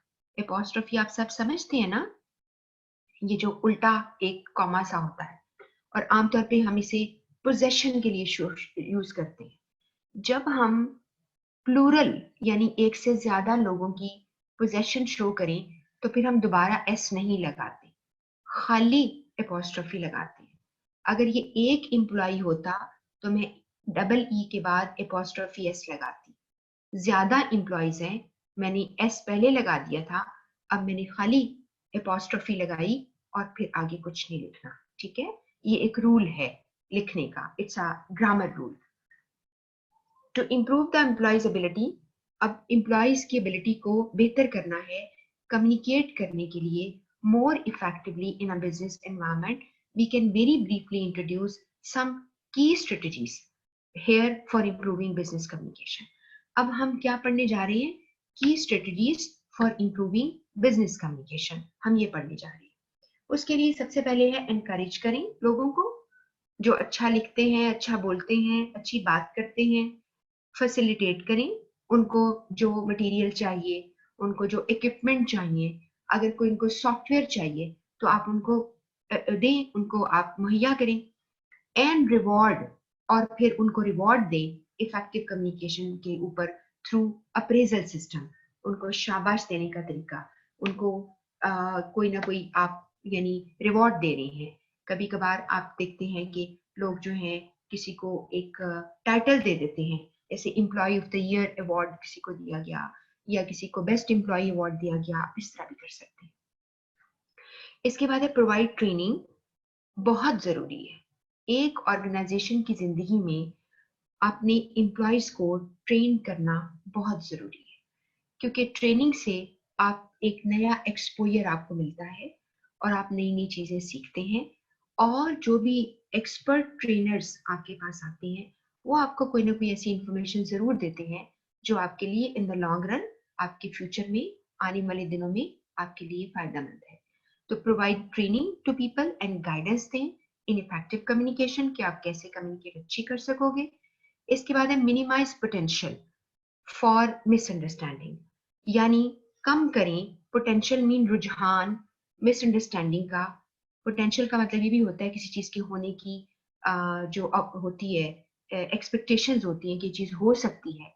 आप मिसअंडरस्टैंडिंग के होने को कम करें बाय एम्बेडिंग गाइडलाइंस। एम्बेड का मतलब होता है डाल देना, किसी चीज को किसी चीज के अंदर दबा देना। आप गाइडलाइंस को बीच में दबा दें and expected best practices with in a firms policies and procedures, यानी जो जो आपने पॉलिसी, आप लोगों से जो जो चीजें आप एक्सपेक्ट कर रहे हैं कि बेहतर करें, तो आप उनके अंदर क्या करें, गाइडलाइंस डाल दें। आप उनको प्रोसीजर और पॉलिसी समझाएं, उसके लिए बेहतरीन गाइडलाइंस डालें। इसके बाद है अडॉप्ट टेक्नोलॉजी। आप वो टेक्नोलॉजी, वो सिस्टम अपने, जैसे भी मैंने कहा, कोई सॉफ्टवेयर चाहिए, कोई आपको प्रोसीजर चाहिए, आप बेहतर करें, अपने आप को अप टू डेट रखिए। अब इसकी एक मिसाल है कि जैसे आप अपनी कंपनी का इंट्रानेट एक इस्टेब्लिश करते हो। मैंने आपको इलेक्ट्रॉनिक कम्युनिकेशन के टॉपिक में इंट्रानेट पढ़ाया था। इंट्रानेट जो है आपका कनेक्शन है एम्प्लॉयज का कंपनी के अंदर। तो जब आप इंटरनेट को आप करते हैं, इंश्योर करते हैं, वहां पे जाहिर बात है बेहतर टेक्नोलॉजी भी दें ताकि लोग जो है इसका इस्तेमाल कर सकें। इसके बाद है मैनेज कॉन्फ्लिक्ट। अभी जब मैंने फिलर टॉपिक्स पढ़ा रही हूँ, इसमें आपको कॉन्फ्लिक्ट भी पढ़ाऊंगी। कॉन्फ्लिक्ट क्या होता है, कैसे रिमूव करना है। मैनेज कॉन्फ्लिक्ट का मतलब है आप कॉन्फ्लिक्ट को मैनेज करो। And politics both internally externally, आपका ज्यादातर जो है सिस्टम आपकी कंपनी को ज्यादा देखें कि आप लोगों के अंदर कॉन्फ्लिक्ट अगर कोई आया है उसको मैनेज करना सीखें। एक बड़ा मशहूर है ये, यानी एक टॉपिक है मैनेजमेंट के अंदर। उसमें लोग पूछते हैं आपसे कि क्या कॉन्फ्लिक्ट को हम खत्म कर सकते हैं, कैन वी एलिमिनेट कॉन्फ्लिक्ट। तो आपका जवाब होना चाहिए नहीं, हम कॉन्फ्लिक्ट खत्म नहीं कर सकते, हम कॉन्फ्लिक्ट को मैनेज कर सकते हैं अच्छे तरीके से। तो जब आप इंफॉर्मेशन को आम कर देंगे, लोग इधर उधर से बातें नहीं करेंगे, तो उनके अंदर कोई परेशानी भी नहीं आएगी। तो कॉन्फ्लिक्ट और पॉलिटिक्स को आप मैनेज करेंगे। आप एक ये तरीका है, इससे इफेक्टिव कम्युनिकेशन आपकी होगी, आप खुद कम्युनिकेट करें। उसके बाद है एस्टैब्लिश कम्युनिकेशन चैनल्स, यानी आप ऐसे चैनल्स बना दें जिससे पता चले कि मिस्टर ए मिस्टर बी से, मिस्टर बी मिस्टर सी से पता करेगा, या mister B C D A से पता करेंगे। आप ये सिस्टम और चैनल्स बना दें, मैकेनिज्म बना दें अपनी पॉलिसी और प्रोसीजर के अंदर, जिसको लोग फॉलो करें और फिर वो अपने टॉपिक से, चीजों से डिविएट ना कर सके। उसके बाद है इंश्योर। अब आप देखिएगा कि आज हम जो टॉपिक पढ़ रहे हैं, हम इसको जितना खत्म कर सकेंगे, क्योंकि ये अभी टॉपिक से चलेंगे, लेकिन आज वी मेक श्योर कि आपने एमसीक्यूज करने हैं, ठीक है। Ensure these are communicated to staff in a timely and effective manner. तो आपने क्या करना है, आपने इंश्योर करना है कि लोगों को इफेक्टिव तरीके से इंफॉर्मेशन चली जाए, और टाइमली का मतलब है जिस वक्त उनको जरूरत हो। जब आप कोई चीज को टाइमली नहीं देंगे तो फिर उसका फायदा भी कोई नहीं होगा, वो इंफॉर्मेशन बेकार होगी क्योंकि उसका वक्त तो गुजर चुका। तो ये आपने कुछ चीजें सीखी अभी कि हम अपनी कम्युनिकेशन को किस तरह बेहतर कर सकते हैं। ये सारी चीजें आपको क्यों चाहिए, ताकि आपके पास नॉलेज हो और आप एग्जाम में सवालों को सही जवाब दे सके। चौथा हम पॉइंट पढ़ रहे हैं ऑर्गेनाइजेशन के बारे में।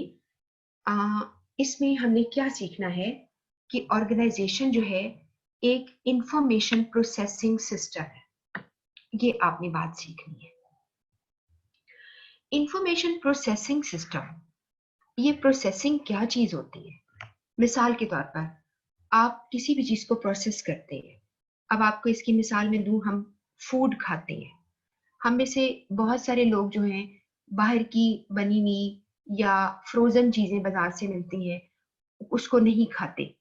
वो कहते हैं ये बहुत प्रोसेस्ड फूड है, इसके अंदर नहीं, इसको नहीं खाना, क्योंकि वो डिफरेंट प्रोसेसेस से गुजरी होती है। पहले वो बहुत उसको हीट अप करते हैं, उसके बाद बिल्कुल ठंडा कर देते हैं। अगर आप कभी देखें कि ये आप मिल्क पैक से आप इस्तेमाल करते हैं या कोई भी आप जो डिब्बे से दूध जो आता है वो इस्तेमाल करते हैं, वो कहते हैं आपको कि ये खालिस दूध है, और लेकिन आप देखिए किस तरह से बनाते हैं। इसको पेस्चराइज करते हैं बड़ी सख्त हीट के ऊपर, फिर ठंडा करते हैं, फिर प्रिजर्वेटिव्स डालते हैं और उसको फिर डब्बों में डलता है, डब्बे बंद होते हैं, और ये सारा कुछ है बिकॉज इतनी इतनी एक्सपायरी लंबी उनकी होती है। तो इसका मतलब है आप इसको कंपेयर तो नहीं कर सकते ना जो आप डायरेक्टली आप गवाले से लेते हैं या मार्केट से किसी तरह लेते हैं, दैट्स अ फ्रेश मिल्क। तो ये मैं बताना चाह रही हूँ कि प्रोसेस करने का मतलब है किसी चीज को डिफरेंट दौर से गुजारना। ठीक है, वहां पे मशीनों से गुजरता है, यहाँ पर लोगों से गुजरता है। इंफॉर्मेशन डिफरेंट सिस्टम से गुजरती है। उसके लिए क्या है, मिसाल के तौर पर यहाँ पे जो मैं पढ़ी है उसको जरा फिर मैं समझाती हूँ। एन ऑर्गेनाइजेशन में be considered as an information processing system. आपको इंफॉर्मेशन मिली, उस पर काम करें, उसको ठीक करें, उसको जितना एम्प्लॉयज को चाहिए उसको भेजें, या जिस डिपार्टमेंट को जिस चीज की खबर चाहिए उसको भेजें। ठीक है, अगर आपकी टैक्स जो है उसकी पॉलिसीज चेंज होती हैं, तो उसके लिए आपके फाइनेंस वालों को पता होना चाहिए, आपके अकाउंट्स वालों को पता होना चाहिए। ना कि आप कहें कि जी हमारे जो लोग हैं, वर्कर्स हैं, प्रोडक्शन कर रहे हैं, उनको इससे क्या लगे, आप चीजें ला देंगे, वो प्रोड्यूस कर देंगे, बना देंगे।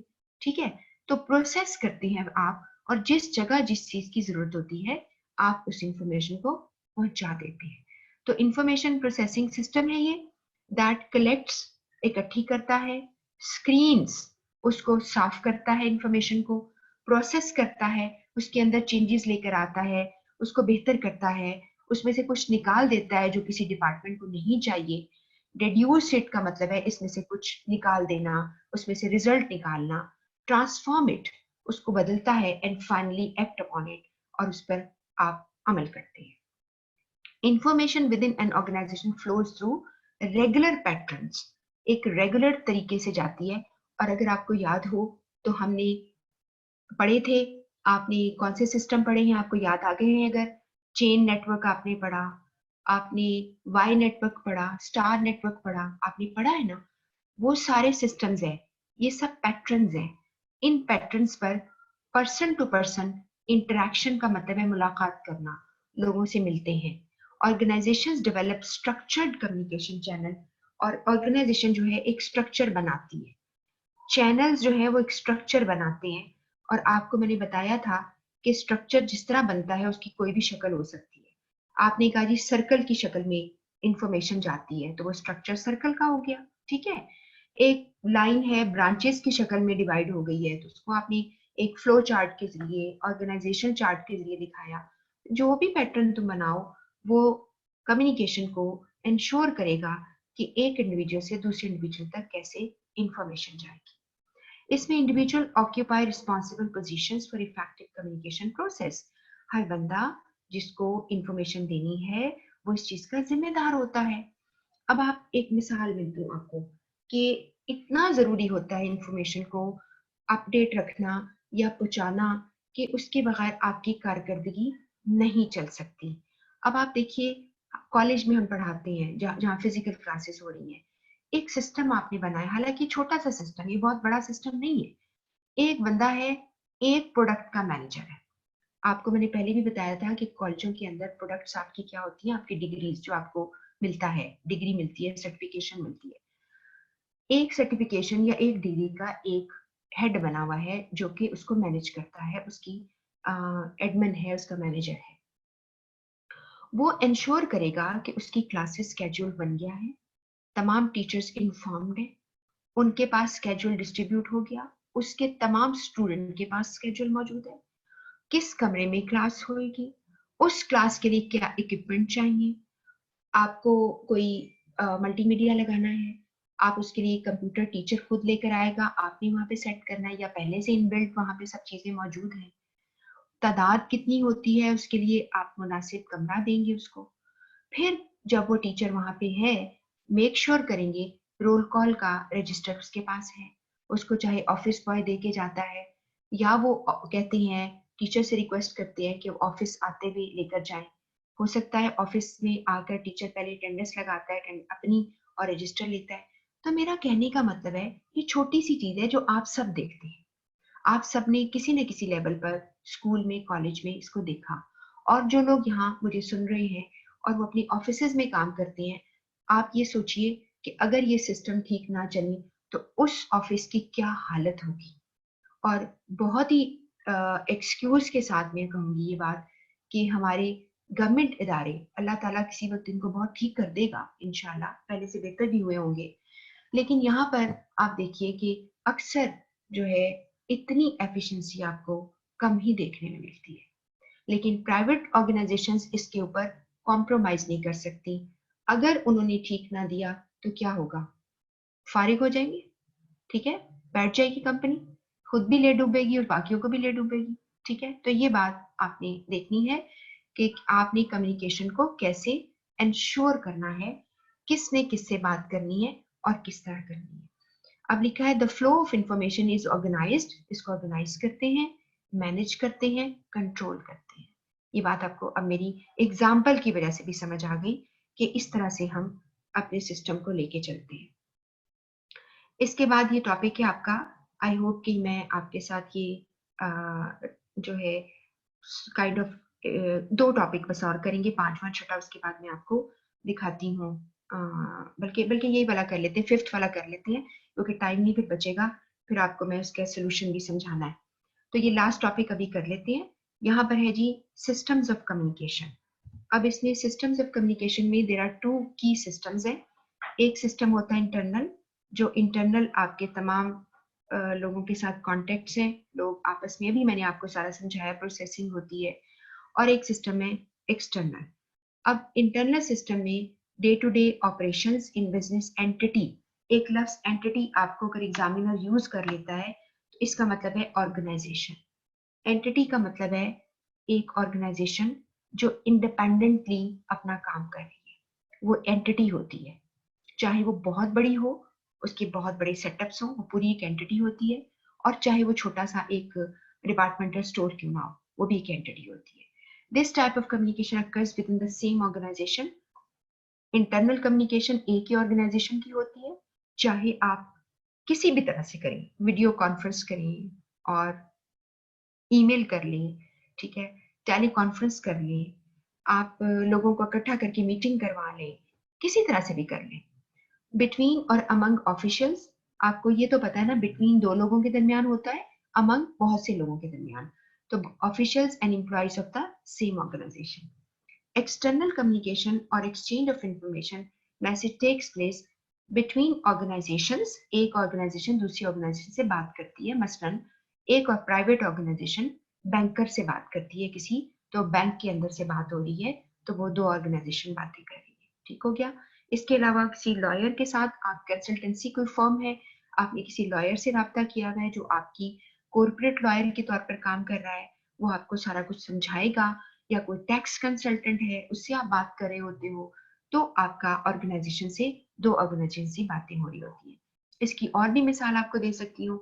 ऑर्गेनाइजेशन जो है वो कोई सप्लायर ऑर्गेनाइजेशन है, जिससे मटेरियल आप लेते हैं, आप उससे बात कर रहे होते हो, तो ये सारा कुछ जो है या कभी कभार ऑर्गेनाइजेशन जो है अपने किसी काम को आउटसोर्स करती है। आउटसोर्स करने का मतलब है आप अपने काम का कुछ हिस्सा दूसरे लोगों से कराते हैं, दूसरी ऑर्गेनाइजेशन से कराते हैं, आउटसोर्स कर देते हो। मिसाल के तौर पर अगर एक कंपनी है, वो से टी शर्ट्स बनाती है, वो सब कुछ करती है, लेकिन अपनी उसके पास जो कपड़ा है आता है और वो जो है उसको लॉन्डर करवाना या उसकी जो सफाई करवाना वो करवाती है, और उसकी डाइंग कोई और करता है, तो वो अपनी डाइंग के काम को आउटसोर्स कर देती है।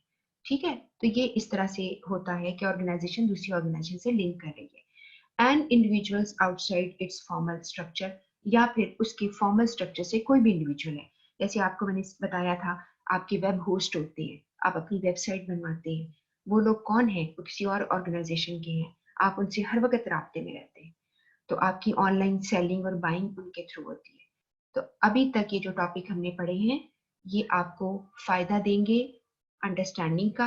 जब आप रिवीजन भी करोगे तो आपको हेल्प आउट कर देंगे और फिर रिवीजन में भी ये चीजें आपको काम आएंगी।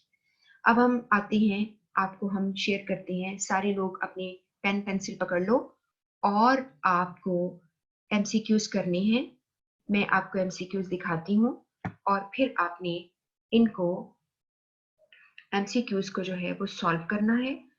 और जस्ट अ मोमेंट,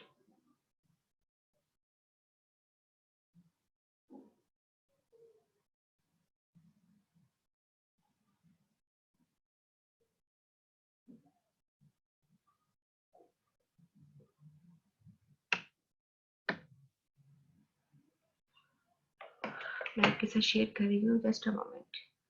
टेस्ट 1 के नाम से मेरे पास है और जब आप कर लेंगे तो मैं आपको आपके साथ शेयर भी कर लूंगी, ठीक है।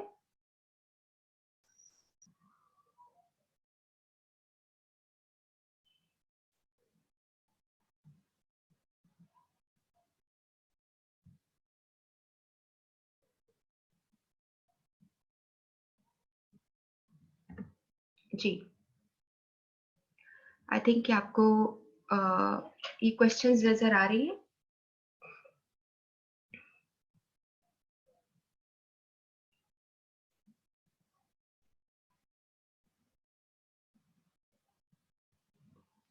जी, आप पहला क्वेश्चन पढ़िए जिसमें लिखा है choose the most appropriate option, यानी सबसे मुनासिब जो आपकी ऑप्शन है उसको आपने चूज करना है।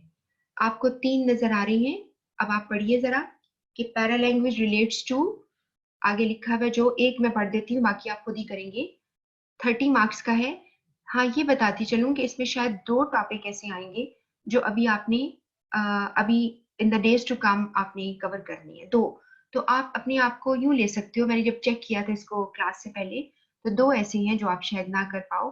तो आप अपना टारगेट जो है 28 ले लो, इवन आप 25 भी ले लो और देखते हैं कि आप कर पाते हो कि नहीं, ठीक है। तो यहाँ पर पहला है पैरा लैंग्वेज रिफर्स टू, आपका ए है a psychological environment for conversation. अभी ये टॉपिक पढ़ा है ना आपने, effective communication. It refers to it sorry it relates to का मतलब है इसका ताल्लुक है verbal non verbal responses to messages है या something other than the word themselves. इन सारों में सबसे बेहतर कौन सी लग रही है, आप इसको सिलेक्ट करें। टॉपिक नंबर 1, आप इसका आंसर लिख लो, सिर्फ आंसर लिख लो ABCD करके, क्योंकि ये बाद में आपको शेयर कर लूंगी, आपको दे दूंगी।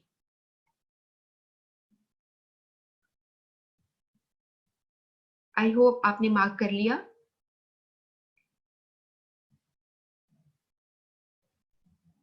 जी, अगला क्वेश्चन आपका आया है, देखिए।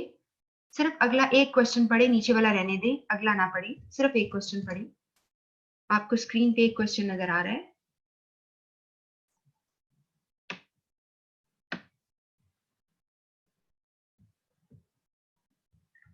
जी, जी, अब क्लियर हुआ आपको।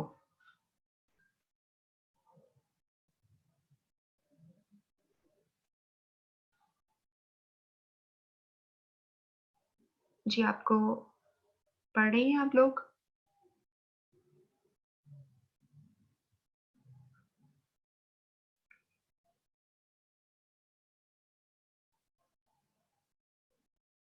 आई होप आपने कर लिया।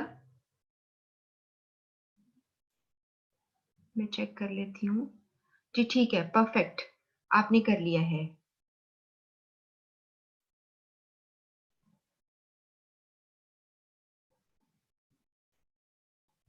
अगला क्वेश्चन मैं लेके आ रही हूँ, इस क्वेश्चन को पढ़िए। मैं इसको एक जगह पे कर देती हूँ, जस्ट अ मोमेंट, इसको मैं नीचे ले जाती हूँ। आपने मोस्ट अप्रोप्रिएट ऑप्शन हर एक में आ रहा है कि आपने करनी है चूज।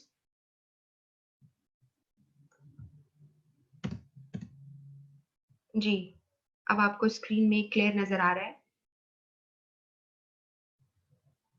ध्यान से करें।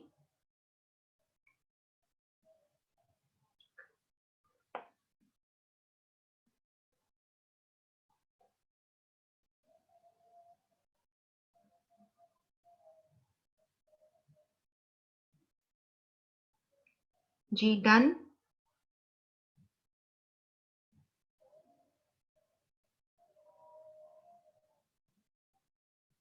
ओके, फोर्थ पे आ जाइए।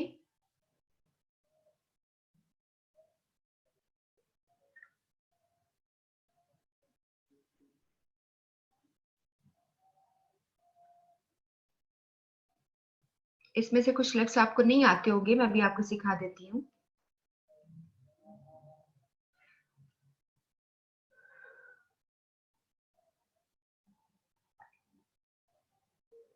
ओके, ठीक है, फिफ्थ पे आ जाएं।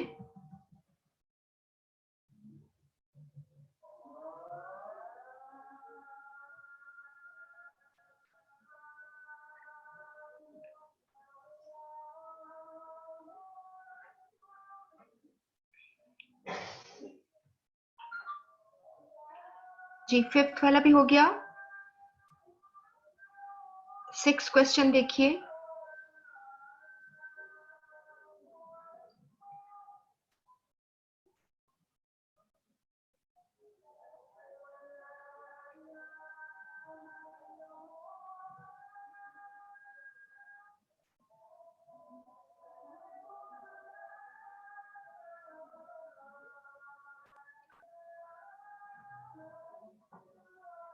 Okay done. सेवंथ वाला देखिए।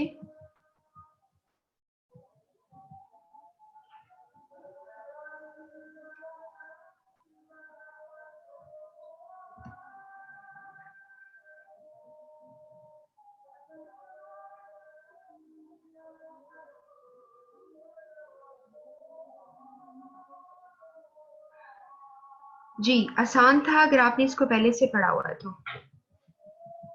एट्थ वाला देखिए।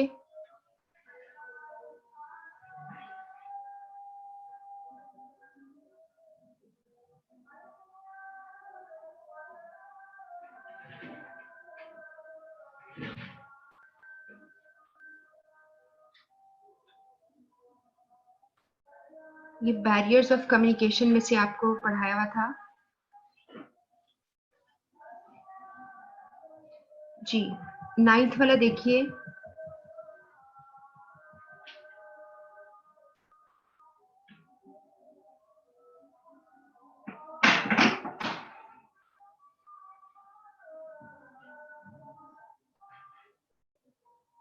जी ध्यान से पढ़िएगा इसको, नाइन्थ वाले को।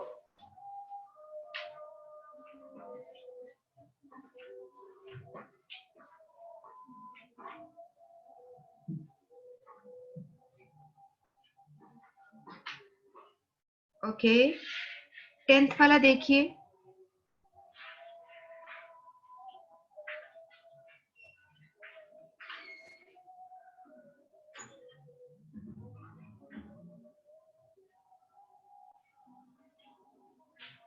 फाइन, टेंथ वाला।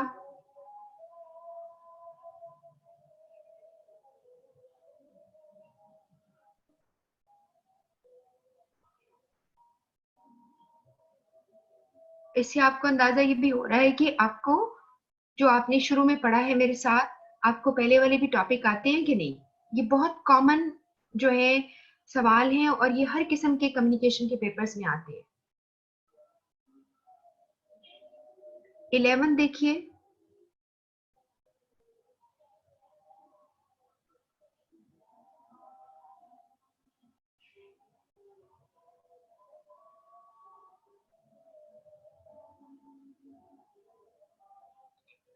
इनकरेक्ट स्टेटमेंट आपने उठानी है ग्रेप वाइन के बारे में।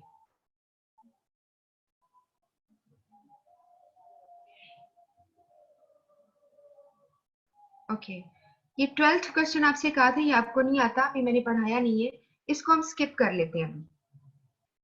और कम ऑन 13th क्वेश्चन पे हम जाते हैं।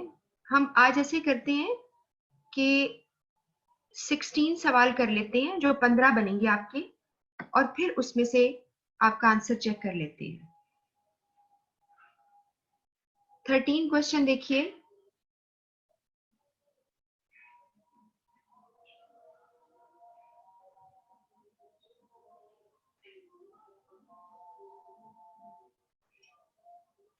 अच्छा जी,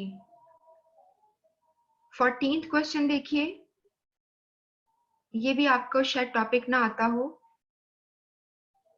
अभी मेरे उसमें फिलर वाले टॉपिक्स में मौजूद है ये टॉपिक, जिसको आता है वो करे।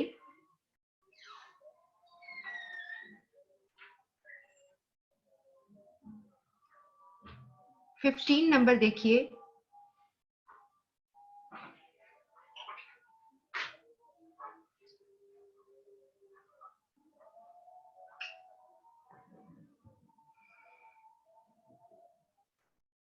ओके, और 16 देखिए। हम यहाँ पे स्टॉप करेंगे, मैं आपके साथ शेयर कर लेती हूँ आंसर्स भी 16 के। अगर आप में से किसी ने 10 भी मार्क्स लिए होंगे ना, तो मैं समझती हूँ इट्स वेरी गुड।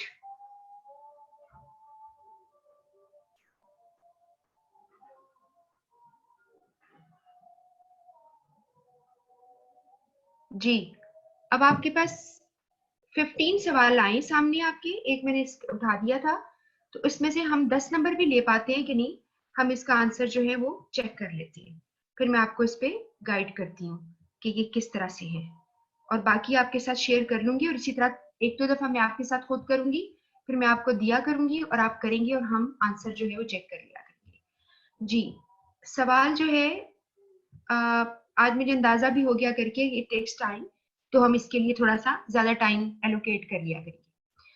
आपके पास जी, सबसे पहला आपके पास सवाल था, पैरा लैंग्वेज रेफर्स टू, ये क्वेश्चन नंबर 1 था, इसकी नंबरिंग पता नहीं क्यों चेंज हो गई है। पहला क्वेश्चन था, choose the paralanguage relates to, आपका आंसर जो है वो होना चाहिए था, आई गेट बैक टू, मैं इसको वापस ले आती हूँ जी। आपका पहला जो आंसर है वो है डी आंसर है इसका। इसका आंसर डी क्यों है? Because something other than words है। यहां पर सी जिन लोगों ने लगाया है, verbal non verbal responses to message नहीं है, ये तो आप जब स्पीकिंग करते हो तब होते हैं वर्बल नॉन वर्बल रिस्पॉन्सेज। जब हम पैरा लैंग्वेज की बात करते हैं तो it is something other than words, इसलिए आपका डी इसका आंसर है। और पहले दो तो बिल्कुल ही गलत हैं, साइकोलॉजिकल एनवायरनमेंट नहीं है, इफेक्टिव कम्युनिकेशन भी नहीं है। हॉरिजॉन्टल कम्युनिकेशन जो है अकर्स बिटवीन पीयर्स, इसका बी आंसर है। पीयर्स का मतलब है साथी, और एम्प्लॉयज ऑफ सेम स्टैंडिंग, एक ही रैंक के लोगों में।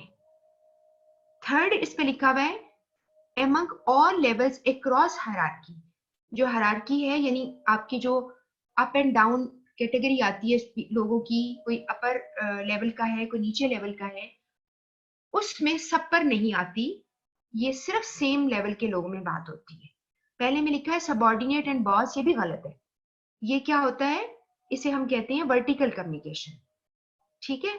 और इसी तरह in the form of a conversation with colleague, ये कॉन्वर्सेशन नहीं है, ये इन कॉन्वर्सेशन जो होती है वो इन इन जो है फॉर्मल आ जाती है, ग्रेप वाइन आ जाती है, ठीक है। तो आपका आंसर पहला बेस्ट आंसर है जो है बी आंसर। जी, इससे अगला देखिए सवाल,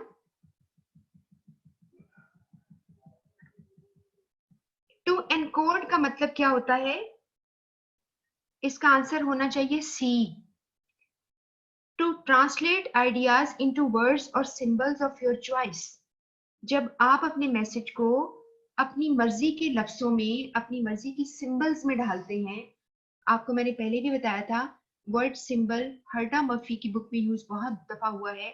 सिंबल का मतलब है लफ्ज का इस्तेमाल, किसी तस्वीर का इस्तेमाल, किसी इशारे का इस्तेमाल, व्हाटएवर। तो आपका आंसर जो है सी आंसर है, ठीक है। आपको बात समझ में आई है? तो आपका ये वाला आंसर था, आप चेक कर लो थर्ड वाले का। फोर्थ है, feedback can be best describe as listeners response, D answer. D answer यानी लिसनर ने जो रिस्पॉन्स दिया होता है उसको हम फीडबैक कहते हैं। जो पहले लिखा हुआ है नंबर 1 पे ए पर, उस पे लिखा है वर्बल क्रिटिक। क्रिटिक कहते हैं क्रिटिसिज्म को। आपने क्रिटिसिज्म नहीं करना। Feedback acceptance of the message भी नहीं है। एवर्जन होता है अवॉइड करना। आपने मैसेज को अवॉइड नहीं किया, बल्कि वर्बली नॉन वर्बली रिस्पॉन्स दिया है, जो आपका फीडबैक होता है। फीडबैक के लिए या रिस्पॉन्स का लफ्ज इस्तेमाल हम करते हैं, या हम इस्तेमाल करते हैं लफ्ज किसी रिएक्शन का। ठीक है। टू एनकोड का मतलब क्या है? इसका आंसर बी डी है। To translate ideas, sorry decode है। डी कोड का क्या होगा? इसका आंसर ए है। सॉरी, ये मैं इसको पहले वाले से कर गई हूँ। डी कोड का मतलब है to interpret a message. Message को समझना, उसे डी कोड करना कहते हैं। रिजेक्ट करना भी गलत है, इवेलुएट भी नहीं आप करते, तज्जिया भी नहीं करते, और ना ही ट्रांसलेट करते हो कोड्स में। जब ट्रांसलेट करना होता है तो ये असल में एनकोडिंग होती है। तो डी कोडिंग मैसेज को समझना, तशरीह करना, इंटरप्रेट करना। ठीक है। अच्छा, इसके बाद छठा सवाल था, message is a signal that serve as a. अब मैसेज किसके पास जाता है? रिसीवर के पास। तो स्टिमुलस फॉर अ रिसीवर। आपको मैंने सिखाया था स्टिमुलस क्या होता है? कोई ऐसी चीज जो आपको किसी काम के लिए प्रोवोक करती है। तो रिसीवर के लिए स्टिमुलस का काम करती है, तो इसे आप कहेंगे स्टिमुलस फॉर अ रिसीवर। ये इसका आंसर है। ठीक है। स्पीकर के लिए भी नहीं है, यानी मैसेज जो है वो रिसीवर को नॉक करता है, उसको डिस्टर्ब करता है, उसके पास जाता है। क्वेश्चन नंबर 7, अगर आपको याद हो तो मैंने रिपीटेडली आपको बात समझाई थी। नॉइज जिस लफ्ज के साथ जाता है उसे आप कहते हैं मिस इंटरप्रिटेशन, और डिस्टॉर्शन जो लफ्ज है वो जाता है इंटरफेरेंस के साथ। ठीक है। यहाँ पे एक लफ्ज जो है ये आपको इसका लफ्ज जो है कंप्लीट नहीं था, लेकिन आपको ये भी सवाल पूछा गया है, select the option with words to fill in the blanks in the same order. Same order का मतलब है कि जो ब्लैंक 1 पे लफ्ज आएगा वो पहले होगा, और जो ब्लैंक 2 पे लफ्ज आएगा वो बाद में होगा। तो इसी ऑर्डर में, इसी तरतीब में आपने जवाब देना था, और यहाँ पे मिस इंटरप्रिटेशन आएगा और यहाँ पर इंटरफेरेंस आएगा। नॉइज मिस इंटरप्रिटेशन होती है उसकी, और डिस्टॉर्शन जो है इंटरफेयर करती है।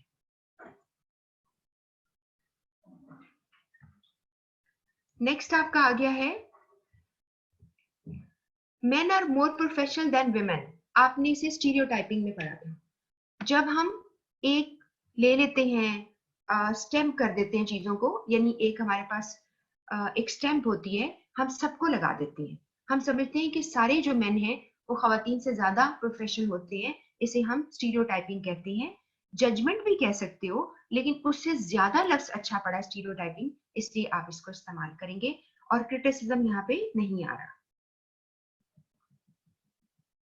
जब आप कहेंगे की पर्पसेस ऑफ कम्युनिकेशन, तो आपके पास 3 है, जिसमें आपके पास सी इसका आंसर आ जाता है, जिसमें एक्वायरिंग इंफॉर्मेशन नंबर 1 था। डिससेमिनेट, ठहरिए एक minute, yes, disseminating information. Acquiring mean हासिल करना, सी इसका आंसर है। डिससेमिनेट का मतलब है इसको नशर करना, बताना, और मेंटेनिंग रिलेशनशिप का मतलब है आपने अच्छे रिलेशन अपने कॉलीग्स के साथ बनाने। आपके पास फिजिकल नॉइज आ गया।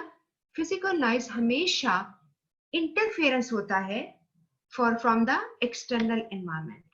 आपके जहां बात हो रही होती है उसकी फिजिकल जो लोकेशन है वहां पे कोई प्रॉब्लम आ रही हो। जबकि पहला लिखा है फिजिकल एलमेंट, इसका मतलब है बीमारी, जिस्मानी बीमारी। इसे आप फिजियोलॉजिकल नॉइज कहते हो, फिजिकल नहीं कहते। ठीक है। और बाकी वाले बिल्कुल ही गलत थे। 11 में है pick out incorrect statement on the fact about grapevine. सिर्फ इनकरेक्ट उठानी थी, वो है C, it is always harmful. बिल्कुल ऐसा नहीं है, कभी कभी फायदा भी दे जाती है। और इसमें बाकी जो इंफॉर्मेशन थी, it's a kind of informal communication, ये तो सही बात है, इसलिए आपने तो इनकरेक्ट ढूंढनी थी। It is efficient if accurate, ये भी सही बात है। एंड लास्ट है ऑटोक्रेटिक लीडरशिप जो होती है, यानी जो डिक्टेटर्स लोग होते हैं वो गॉसिप वगैरह को ज्यादा कंपेल करते हैं। कंपेल मीन मजबूर करते हैं, क्योंकि सही बात नहीं बताते तो लोग जो है मजबूर हो जाते हैं। ये आपका क्वेश्चन मैंने स्किप किया था 12वां, और 13वां सवाल है ऑर्गेनाइजेशन क्यों एग्जिस्ट करती हैं। तो इसमें क्या था, इसमें आपने डज नॉट कॉरेस्पॉन्ड बताना था, कौन सी बात गलत है। बाकी सब बातें ठीक थी, जिसमें जो गलत बात थी वो सी थी। सी सिनर्जी के बारे में लिखा है, can be identified that spoil both time and money. जबकि क्या है, सिनर्जी तो क्या करती है, बेहतर करती है टाइम और मनी को ज्यादा, यानी आपको सेव करती है। यहाँ पे सेव का लफ्ज आना चाहिए था, लफ्ज गलत आ गया है, स्पॉइल लिखा हुआ है, इसलिए ये डज नॉट कॉरेस्पॉन्ड का लफ्ज का मतलब होता है ये इस लफ्ज के साथ नहीं जा रहा, ये इसके खिलाफ जा रहा है। ठीक है, ये टर्म आप सीखें। स्टेक होल्डर कौन होता है, हर कोई, ये मैं आपको अगले में पढ़ाऊंगी। ऑल ऑफ द अबव, हर बंदा स्टेक होल्डर है, ये मैं आपको अगले टॉपिक में पढ़ाऊंगी। फॉर्मल ऑर्गेनाइजेशन क्रिएट होती है डेलिब्रेटली। डेलिब्रेटली का मतलब है खुद से, अपनी सोच से, समझ से, जानबूझकर। जो स्पॉन्टेनियसली होता है अचानक हो जाना, अचानक नहीं होती, अनकॉन्शियसली भी नहीं होती कि मुझे पता ही नहीं चला और एक ऑर्गेनाइजेशन बन गई, लोग वहां इकट्ठे भी हो गए। और टू मीट पीपल इंटरेस्ट का मतलब है लोगों के इंटरेस्ट को पूरा करने के लिए, बिल्कुल भी नहीं। लोगों के इंटरेस्ट को पूरा करने के लिए बैठोगे तो ऑर्गेनाइजेशन कभी भी नहीं चलेगी। और लास्ट आपके पास था इनफॉर्मल ऑर्गेनाइजेशन, जिसे इनफॉर्मल कम्युनिकेशन कहते हो, इसका हैज नो स्ट्रक्चर। इसका आंसर ए है। इनफॉर्मल कम्युनिकेशन का कोई स्ट्रक्चर नहीं होता, वो जहां चाहे फैल जाती है। और जहां पे इनफॉर्मल ऑर्गेनाइजेशन का लफ्ज आएगा उसे हम कहते हैं grapevine, informal communication network. तो अब इंशाल्लाह अगली क्लास में मैं आपकी ये टॉपिक सारे वाले खुद कराऊंगी। आपने, उम्मीद है कि आपको थोड़ा सा फायदा इससे जरूर हुआ होगा। आप इसके जो तरीके हैं उसे समझे हो। और इसमें जैसे लिखा है ना रफली डिजाइन स्ट्रक्चर, कुछ लोग ये लिख लेते हैं, बिल्कुल ऐसा नहीं है, इसका कोई भी डिजाइन नहीं होता। इंशाल्लाह अब हमारी क्लास जो है वो नेक्स्ट फ्राइडे को होनी है। आप उस दौरान मैं आपको क्लाउड का लिंक दे दूंगी, जिन लोगों के पास मटेरियल नहीं वहां से हासिल कर लेंगे। और जिन्होंने नहीं कभी जिनके पास नहीं है, अगर आप लेट हैं तो प्लीज आप CRGR से रब्ता करें, वो आपको दे देंगे वैसे। और अगर फिर भी आपको कोई चीज चाहिए तो आप मुझे बता दीजिएगा, लेकिन क्लाउड पे पड़ा होगा तो आपको दे दिया जाएगा। आपके क्वेश्चन में कोई भी क्वेश्चन ऐसा नहीं है, सिर्फ एक स्टूडेंट ने कहा है कि मैंने कभी GR से कांटेक्ट नहीं किया, आपको जरूरत नहीं पड़ी होगी यकीनन, तो दैट्स परफेक्टली फाइन। तो अभी आपको इंशाल्लाह जो है, अब मैं सिर्फ, मुझे थोड़ा सा खुद से भी फील हो रहा है कि मुझे थोड़ा सा टाइम के आइडिया हो गया कि MCQs पर थोड़ा टाइम लगा करेगा, तो हम इसको थोड़ा सा टाइम ज्यादा दे दिया करेंगे। और अभी हमारा टॉपिक जो है ज्यादा, बहुत ज्यादा नहीं रह गए हैं, और इसके साथ हमारा जो ज्यादा टाइम अब गुजरेगा हम MCQs किया करेंगे ताकि हमें सही तौर पे समझ आ जाए। और अगर आपको कोई चीज प्रॉब्लम करी है, किया है किसी चीज ने, तो आप मुझे जरूर बता देना। ठीक है, इंशाल्लाह अब हम मिलेंगे नेक्स्ट फ्राइडे को। फ्राइडे को मैं चेक कर लूंगी, अगर कोई हॉलीडे वगैरह है, जो भी कोई अगर मसला हुआ तो मैं आपको मैसेज जरूर कर दूंगी। आप अपने मैसेजेस जरूर देख लिया करो व्हाट्सएप के ऊपर। तब तक के लिए बच्चों, अल्लाह हाफिज।